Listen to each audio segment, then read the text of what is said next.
우리가 신앙생활을 하다 보면 종종 이런 질문을 던질 때가 있습니다. 도대체 어떻게 하나님의 뜻을 분별할 수 있을 것인가? 내가 지금 결정하려고 하는 일들이 하나님의 뜻인가? 신앙생활 하시면서 한 번도 이런 질문을 해보시지 않은 분이 있다면 한번 손들라고 하면 좀 저기 하시겠죠? 그러니까 마음속으로만 예.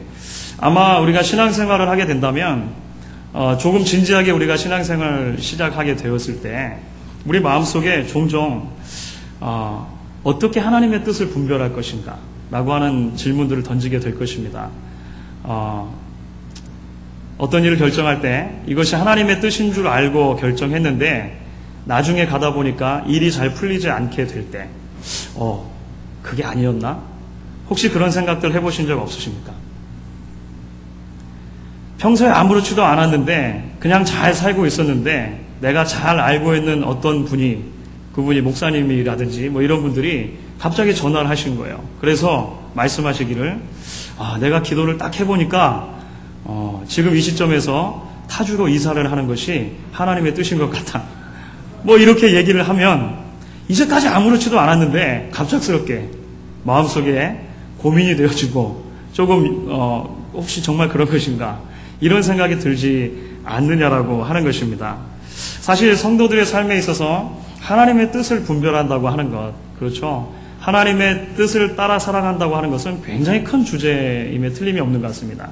그래서 여러분들이 좀 관심을 가지시고 기독교 서점의 서가를 살펴보시면 어떻게 하나님의 뜻을 분별할 것인가에 관계돼서 사실 우수한 신앙 서적들이 나와 있는 것을 볼 수가 있습니다.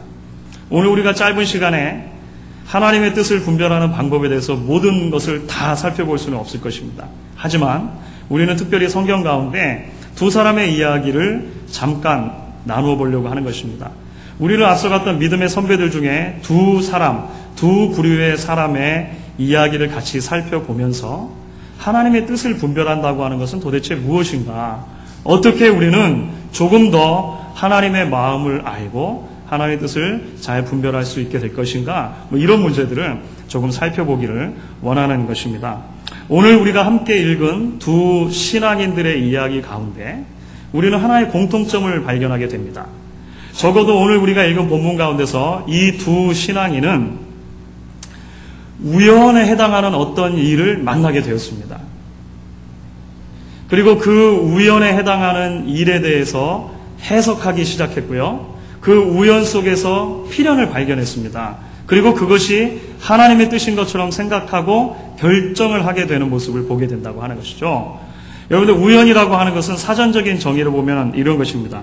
아무런 인과 관계가 없이 뜻하지 않게 일어난 일. 그렇죠. 오늘 두 본문 가운데서 우리말 성경은 그래서 그 우연한 것처럼 보이는 일에 대해서 마침이라고 하는 단어를 사용합니다. 여러분들 혹시 발견하셨는지 모르겠습니다. 요나서나 사도행전이나 동일하게 마침이라고 하는 한글로 번역된 이 단어가 있습니다. 정말 우연히 일어난 것처럼 보이는 일이라고 하는 것이죠. 그런데 그 우연히 일어난 것처럼 보이는 일을 두 사람은 이제 의미를 부여해서 받아들이기 시작했고 어떤 일을 결단했다고 하는 것입니다. 그런데 그 두 사람의 결단은 굉장히 큰 차이를 가지고 앞으로 그 두 사람의 인생을 이제 결정지어 가는 것을 보게 되어집니다. 첫 번째 이야기는 요나 선지자의 이야기입니다. 여러분들께서 잘 아시는 요나입니다. 요나는 북왕국 이스라엘의 선지자였죠. 요나가 활동했을 당시에 그 이스라엘의 왕은 여로보암 2세라고 하는 왕이었습니다. 그러면 대개 기원전 한 8세기 정도 활동했던 선지자라고 우리가 그렇게 알고 있습니다. 사실 이 여로보암 왕이 다스리던 당시에 이 북왕국 이스라엘은 사실 굉장히 큰 번영을 누렸습니다.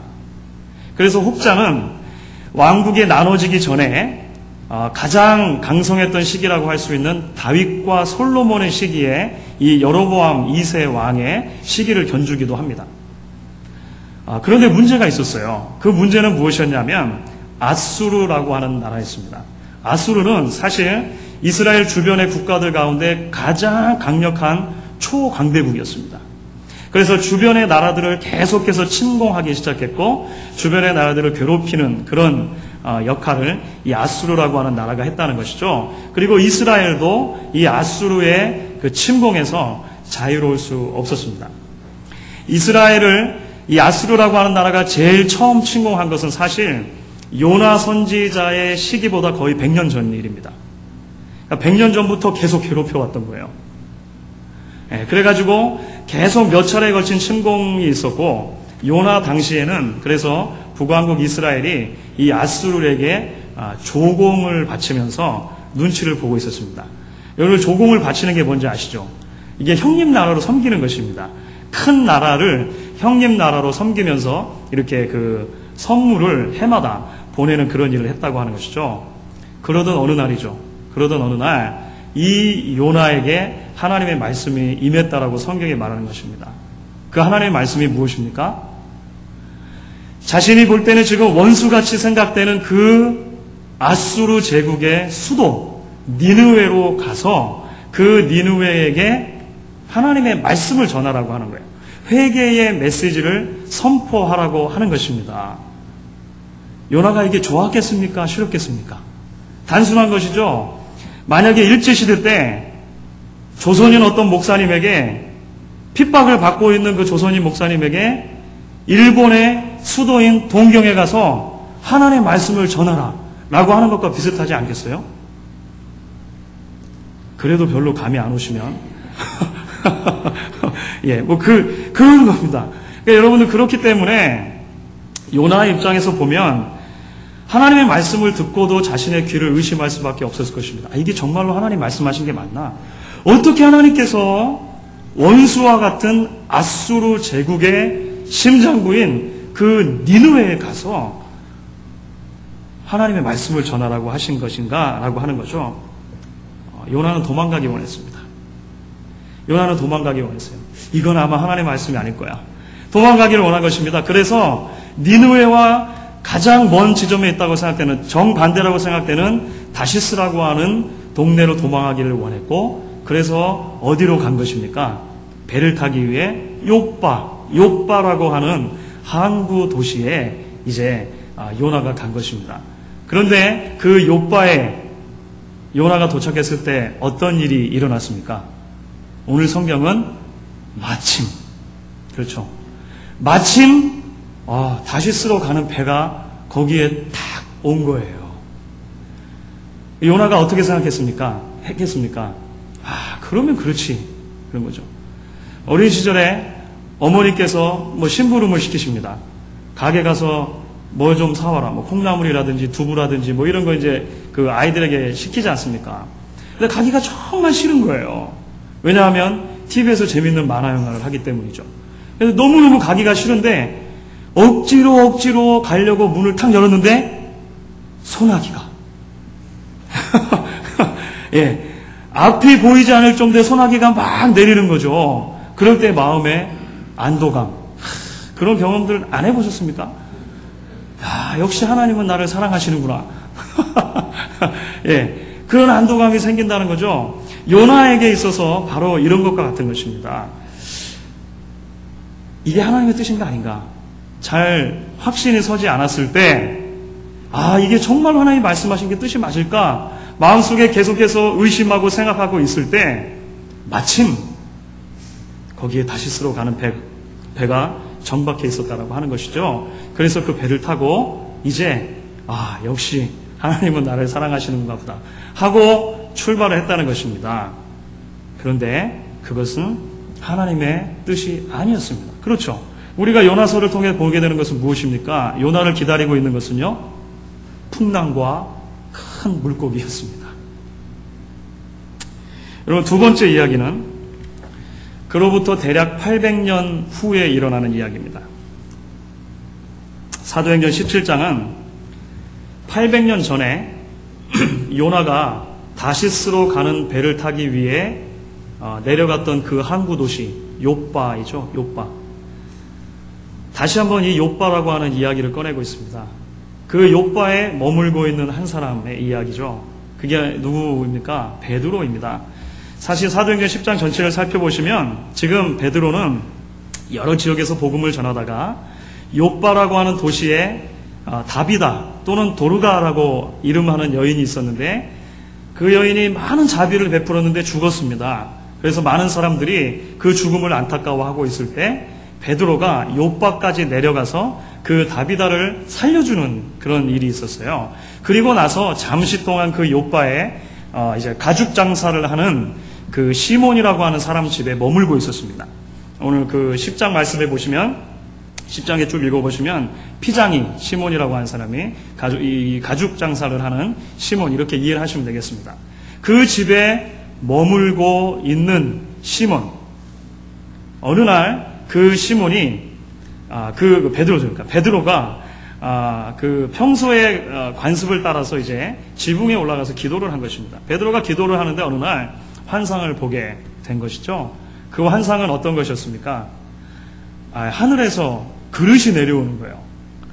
보자기처럼 생긴 그릇이 하늘로부터 내려오는 것입니다. 아주 재밌는 것은 여러분들 사도행전 본문을 보시면 마침 베드로가 배가 고팠어요. 베드로가 기도하다가 배가 고파가지고요 사람들에게 내게 좀 음식을 준비해 주십시오 이렇게 시켰단 말이죠. 그리고 음식을 기다리면서 또 기도하고 있는데 비몽사몽간에 기도하고 있는 거예요. 그런데 그때 하늘에서 접시가 내려오고 하는 것입니다. 그 안을 들여다보니까 그런데 웬일입니까? 유대인의 율법에서 먹으면 안 된다고 금하고 있는 여러 짐승들이 우글우글거리고 있었던 것입니다. 그래서 조금 이제 혐오스러운 마음으로 이렇게 놀라고 있는데 하늘에서 소리가 들리는 거죠. 잡아먹으라. 그래서 짐승들을 잡아먹으라고 하늘에서 말씀을 하시는 것입니다. 그래서 베드로가 무엇이라고 얘기합니까? 아니 어떻게 유대인인 나에게 유대인의 율법이 금하고 있는 이 짐승들을 잡아먹으라고 하시는 것입니까? 저는 태어나서 지금까지 한 번도 그렇게 한 적이 없습니다. 저는 못하겠습니다. 하늘에서 다시 소리가 들리죠? 하나님께서 깨끗하다고 하신 것을 내가 더럽다고 하지 마라. 베드로가 그래도 말을 안 들으니까 3번 똑같은 그런 그 환상이 이제 보여지게 되는 것입니다. 베드로가 먹었을까요? 안 먹었을까요? 끝까지 못 먹었습니다. 베드로 못 먹었어요. 못 먹고 이제 그것에 대해서 의심하고 있었다라고 오늘 본문이 기록하죠. 의심하고 있었습니다. 도대체 이것이 무엇일까? 왜 하나님은 나에게 이런 환상을 보여주셨을까? 의심하고 있었는데 그때 마침 문 두드리는 소리가 난 것입니다. 그렇죠? 마침. 문을 두드리는 소리에 놀라서 열어보니까 이제 2 사람이 로마식 옷을 입고 있었습니다.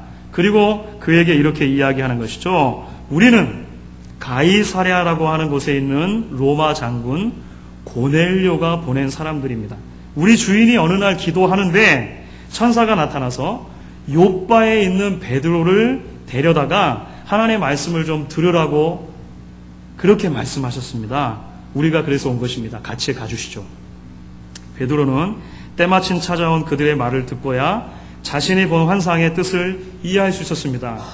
그 환상은 이제까지 유대인들에게만 전파되었던 하나님의 복음이 비로소 이방인들에도 이제 전파가 되기 시작하는구나 라고 하는 굉장히 중요한 역사적인 분기점을 가르쳐주는 것이라고 했던 것이죠. 이제 앞으로 이 베드로의 사역을 통해서 정말로 구속사에 굉장히 큰 전환점이 있게 되는 것을 말씀하시는 것입니다.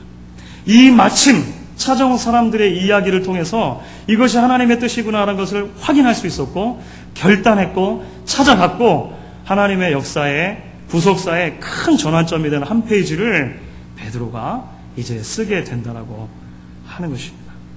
사랑하는 성도 여러분, 여러분 어떻게 우리는 요나에게 일어났던 그 마침이라고 하는 단어와 베드로에게 일어났던 마침이라고 하는 단어의 차이를 설명할 수가 있겠습니까? 여러분들 쭉 이야기를 들으시면서 혹시 그런 생각 안 해보셨습니까? 둘 다 자신들에게 찾아온 마침이라고 하는 우연인 것처럼 보이는 순간을 해석했습니다. 그렇죠? 그리고 그 해석에 근거해서 결단을 한 거예요. 그리고 그 결단을 통해서 자신의 삶들이 변하게 되었다라고 하는 것입니다. 요나에게는 그런데 그것이 정면으로 하나님의 뜻에 배치되는 일이었고, 베드로에게 있어서 그것은 하나님의 뜻에 따라서 하나님 나라의 새로운 일이 시작되는 놀라운 계기가 됐다고 하는 것입니다. 여기서 우리가 주목해 보기 원하는 것이 무엇입니까? 바로 요나와 베드로, 혹은 베드로, 고넬료 이렇게 같이 묶어서 이야기할 수 있습니다. 요나와 베드로가 평소에 하나님과 가지고 있었던 하나님과의 친밀한 관계의 차이를 우리가 이야기를 좀 해볼 수 있을 것 같습니다. 여러분, 요나는 비록 선지자로 부름을 받았습니다만 하나님과의 관계에 있어서 심각한 문제가 있었다는 것을 여러분 요나서 전체를 통해서 알 수 있습니다.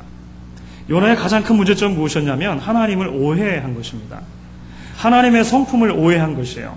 여러분, 한 사람이 하나님의 일을 할 수 있다는 것, 한 사람이 하나님의 도구로 사용될 수 있다는 것과 그가 하나님에 대해서 정말로 바른 지식을 가지고 있고 하나님의 마음에 합한 사람이 된다고 하는 것은 별개의 것일 수 있는 것입니다. 수많은 하나님의 사역자들이 어느 한순간 무너지는 것을 여러분들 보시지 않습니까? 우리는 당황합니다. 그런데 여러분, 요나에게서도 우리는 발견하는 거예요. 하나님의 도구로 사용되는 것과 하나님의 말씀을 전하는 것과 하나님을 정말로 사랑하고 하나님의 마음을 잘 아는 것과는 별개의 문제일 수 있다라고 하는 것입니다. 그렇기 때문에 요나는 하나님께서 정말로 원하시는 것이 무엇인지를 계속해서 놓치고 있는 것을 볼 수가 있어요. 자신의 마음에 원하고 있던 어떤 환경이 조성됐을 때 환경을 하나님의 말씀보다 우선순위에 두고 있는 것을 우리는 발견하게 되는 것입니다. 요나가 하나님에 대해서 무지하기 때문에 요나는 하나님에 대해서 계속 이렇게 하나님이라면 이렇게 해야 되는 것이 아닙니까? 어떻게 하나님이 이렇게 하실 수 있습니까? 라고 항변하는 것을 볼 수가 있습니다. 그렇죠? 요나서를 읽으시면서 여러분들 그런 것을 느끼실 거예요.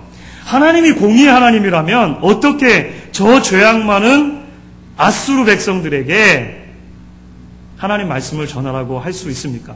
하나님, 그러시면 안 되는 것 아닙니까? 하나님이 정말로 하나님이시라면 내가 혹시나 하나님 말씀을 전한다 하더라도 저 죄인들이 회개는 하면 안 되는 것 아닙니까? 그렇죠? 하나님이 정말로 나를 사랑하신다면 내가 더위 때문에 죽어가고 있는데 이 박농풀 메마르게 하시면 안 되는 것 아닙니까? 계속해서 하나님께 이렇게 이야기를 하는 것입니다. 자신의 생각의 틀, 자신의 판단의 틀, 자신의 경험의 틀에 하나님을 끼워 맞추고 하나님 왜 이렇게 안 해주세요? 라고 이야기를 하고 있는 것입니다. 신앙의 기준이 자기 자신에게 있는 것이죠. 오늘 우리가 흔히 사용하는 말로 하면 내가 복음.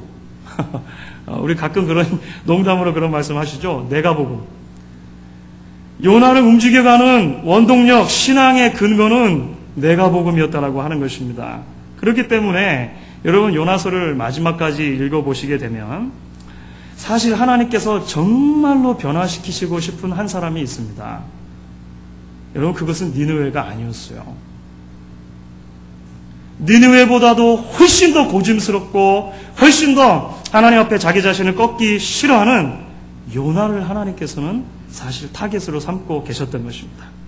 그리고 그 요나를 통해서 비춰지는 우리의 불신앙과 우리의 연약한 모습을 하나님 바꾸기를 원하셨다라고 하는 것이죠. 사랑하는 성도 여러분, 우리가 인생을 살면서 가장 어리석고 위험한 것은 변하지 않는 하나님의 말씀보다 변하기 쉬운 우리의 생각과 경험을 의지하며 모든 상황을 판단해 가는 것입니다.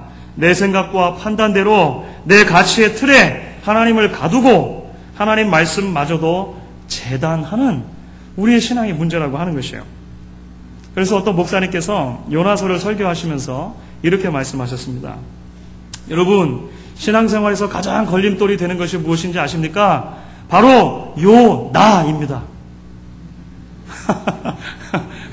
아우, 요나 이름이 너무 좋은 것 같아요. 그죠? 요나. 그러니까 요나의 모습 속에서 우리가 우리 자신의 모습을 비춰볼 수 있어야 한다라고 하는 것이죠. 여러분, 반면에 베드로와 고넬료의 이야기는 하나님과의 관계를 위한 지속적인 경건의 훈련이 얼마나 위대한 하나님의 일을 일으킬 수 있는가에 대해서 보여주는 아주 좋은 예입니다. 고넬료와 베드로가 어떤 환상을 보기 위해서 특정히 정해놓고 기도한 것이 아니었습니다. 특별 작전 기도한 것이 아니었다고 하는 거예요. 그렇죠. 평소의 관습을 따라서, 습관을 따라서 기도한 것입니다. 고넬료는 이방인이었음에도 불구하고 이스라엘의 하나님을 두려워하는 사람이었다고 성경이 기록합니다. 그래서 정해놓고 기도하는 시간이 있었던 거예요. 고넬료는 자기 집에서 기도했습니다. 베드로는 어떻습니까? 베드로도 늘 습관을 따라 기도하는 사람이었는데 지금 이 사람은 남의 집에 식객으로 있습니다. 그렇죠? 욥바까지 어떻게 갔다가 욥바의 그 가죽 장사 시몬의 집에 식객으로 있는데 기도를 멈출 수 없었던 거죠. 평소 하던 대로 기도한 것입니다. 그런데 놀랍게도 평소에 그렇게 하나님과 바른 관계를 유지하고 살려고 노력했던 이 사람들의 그 기도의 순간으로 하나님께서 하나님의 뜻을 가르쳐 주시는 놀라운 일을 주시고 계신다라고 하는 것입니다. 물론 베드로에게도 처음에 이것이 힘들었다고 하는 것이죠. 왜냐하면 율법과 그 율법을 어떻게 하면 잘 지킬까 만들어 놓은 그 유대인의 장로들의 전통에 이게 좀 위배되는 것처럼 보였기 때문이라고 하는 것입니다. 하나님께서 정말로 나에게 이것을 말씀하셨을까 의심했다라고 하는 것이죠. 그런데 자신이 기도를 마쳤을 때 마침 찾아온 두 사람의 보고, 그 보고를 듣고 하나님께서 무슨 의도를 가지고 계시는구나 하는 것을 직감할 수 있었습니다. 그리고 그들을 따라 이제 고넬료의 집에 갔을 때 고넬료의 입을 통해서 주시는 그 고넬료의 환상의 이야기를 듣고서 하나님께서 우리에게 정말로 큰 일을 지금 행하려고 하시는구나라고 하는 확신을 가지게 됐다는 것이죠. 그래서 복음을 전하게 된 것입니다. 고넬료 가정에 이방인들을 다 모아놓고 거기서 하나님 말씀을 전한 거예요. 예수 그리스도의 십자가와 죽으심, 부활을 막 전한 것입니다. 그런데 여러분 어떤 일이 일어났습니까? 성령이 임한 거예요. 성령이. 고넬료의 가정에 모여있던 이방인 신자들에게 성령이 임한 것입니다. 사도행전 2장에서 예루살렘 성도들에게 임했던 그 성령이 똑같은 방법으로 이방인 성도들에게 임한 거예요. 여러분 사도행전은 처음 시작할 때 예수님의 승천하시기 전 마지막 유언으로 출발을 합니다. 예수님의 유언 가운데 이런 말씀이 있죠. 오직 성령이 너희에게 임하시면 너희가 권능을 받고 너희가 예루살렘과 온 유대와 사마리아와 땅끝까지 이르러 내 증인이 될 것이다. 그 역사적인 순간이 지금 사도행전에서 최초로 성취되는 때가 바로 이때라고 하는 것입니다. 후속사에 있어서 이게 굉장히 중요한 순간이 되는 거예요. 베드로의 설교를 통해서 고넬료의 가정에 있었던 이방인들이 이방인에게 맺어지는 첫 열매, 그렇게 되어지는 것입니다. 더 이상 율법을 지키는 사람들이 이스라엘 하나님의 백성이 아니고 예수님의 복음을 믿고 성령으로 세례를 받은 모두가 하나님의 백성, 새로운 이스라엘이 된다고 하는 것을 이제 가르쳐 주시는 놀라운 역사의 전환점이 여기서 이루어진다라고 하는 것입니다. 사랑하는 성도 여러분, 하나님께서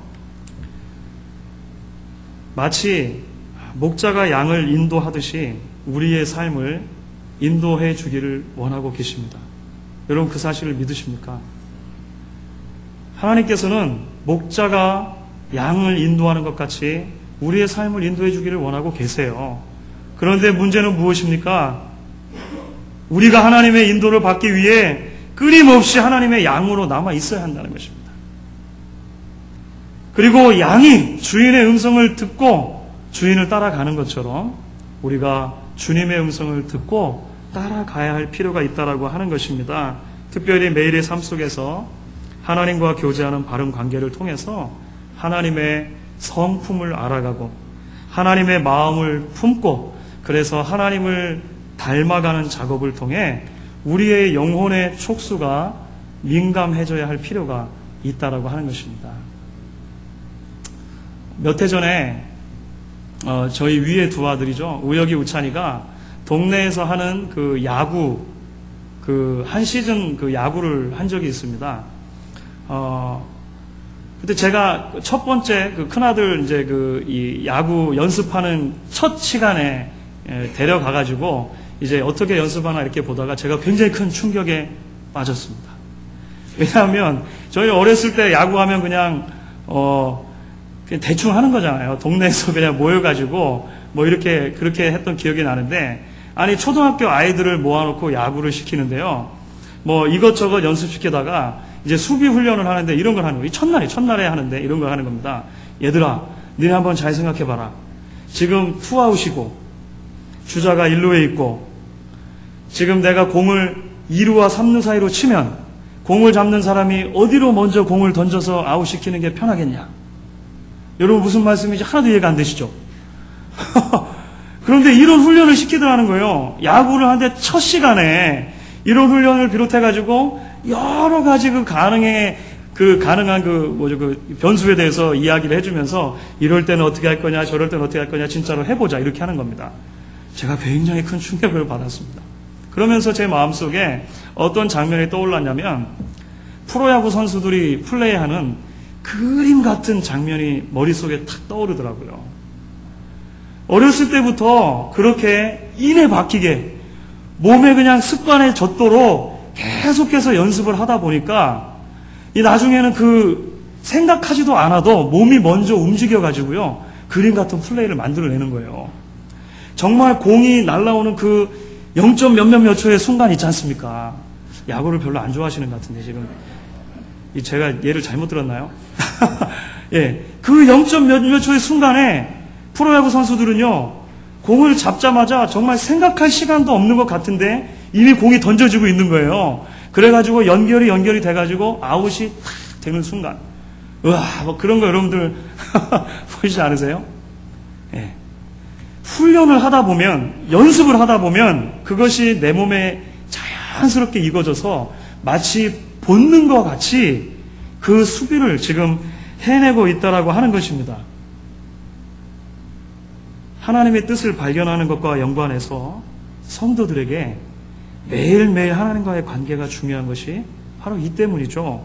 우리가 하나님의 성품을 알아가고, 우리가 하나님의 마음을 품게 되고, 우리가 하나님을 닮아가다 보면 우리가 언젠가는 자연스럽게 고민하지 않아도 이게 정말로 하나님의 뜻일까? 내가 어떻게 하나님의 뜻을 분별할 것인가? 그렇게 하지 않아도 너무나 자연스럽게 하나님의 뜻대로 살아가고 있는 우리의 모습을 발견하게 되지 않겠냐고 하는 것입니다. 그렇기 때문에 우리가 고민해야 될 방향이 바뀌어야 될 필요가 있다라고 생각을 하게 되었습니다. 하나님의 뜻을 어떻게 분별하지? 라는 문제에만 초점을 맞추고 살아간다면 우리는 늘 하나님의 뜻을 찾는 방법에 초점을 맞추게 될 거예요. 그렇죠? 그래서 우리가 때로는 작전 기도도 하고 금식 기도도 하고 성경이나 신학 서적을 읽기도 하고 소위 영역이 뛰어나다고 하는 사람들에게 상담을 하기도 할 것입니다. 기도를 부탁하기도 할 것이에요. 그 모든 것들이 나쁘지 않고 자체로 귀한 것일 수 있습니다만, 모든 것들이 신앙의 본질이 아니라 방법으로 전락하게 될 때, 도구로 전락하게 될 때 문제가 된다라고 하는 것입니다. 우리의 고민의 방향이 어떻게 하나님의 뜻을 분별할 것인가에서 어떻게 하나님을 닮아갈 것인가로 전환되어야 될 필요가 있는 것이죠. 우리가 어떻게 하나님을 닮아가지? 라고 하는 문제로 우리의 관심을 바꾸고 나면 기도나 말씀이나 예배나 교제나 성령 충만, 뭐 이런 개념들이 신앙의 본질이고 삶 자체가 된다는 것을 발견하게 됩니다. 오랜 시간이 걸리겠죠. 하지만 어느덧 하나님의 본심을 알아가게 되고 하나님의 성품을 닮아가게 되고 어느덧 하나님이 원하시는 사람이 되어서 너무나 자연스럽게 마치 숨 쉬듯이 하나님의 자녀로 살아가게 된다라고 하는 것이죠. 사랑하는 성도 여러분, 제가 꿈꾸고 기대하는 우리 교회를 향한 비전은 이런 것입니다. 성도 수가 늘고 아이들이 늘어나고 교회가 확장되는 것은 물론 필요한 것일 것입니다. 그렇죠. 불편한 것들이 얼마나 많습니까, 우리가. 그러니까 조금 더 편해질 것 같아요. 그런데 그것은 건강하고 균형 잡힌 신앙이 만들어내는 자연스러운 결과일 수는 있어도 교회가 존재하는 목적일 수는 없는 것 같습니다. 저희가 정말로 건강하고 균형 잡힌 하나님의 백성이 되어지면 성장은 자연스러운 결과일 수 있을 것 같아요. 그런데 저는 여러분 앞에서 함부로 3년 뒤에 우리 교회는 100명, 5년 뒤에는 200명 이렇게 말씀드릴 수가 없다라고 하는 것입니다. 왜냐하면 그것은 결과일 수는 있어도 목표일 수 없기 때문일 것입니다. 저는 앞으로 아마 이런 이야기들을 여러분과 많이 나누게 될 것 같아요. 사랑하는 여러분, 제가 여러분들에게 기대하는 것은 제가 혹여라도 본질에서 자꾸 벗어나서 본질이 되어져야 할 것들을 목적으로 삼고 목회한다면 저를 일깨워 주시고 저에게 그러면 안 된다고 말씀해 주실 분들도 여러분들이십니다. 목사님, 요즘 좀 힘드신가 봐요. 옛날하고 달라지셨네요. 여러분이 말씀해 주셔야죠. 저와 여러분이 말씀 안에서 계속해서 성숙하고 변화되어지기를 꿈꿀 수 있기를 바랍니다. 어제보다는 오늘 하나님을 더 사랑하고 오늘보다 내일 하나님을 조금 더 닮아갈 수 있는 성도들이 되기를 기대할 수 있게 바라는 것입니다. 그리고 주를 닮은 저와 여러분들이 만들어내는 결단과 삶의 열매들이 하나님만을 기쁘시게 하여 드리는 놀라운 것들이 될 수 있기를 주의 이름으로 간절히 축원합니다.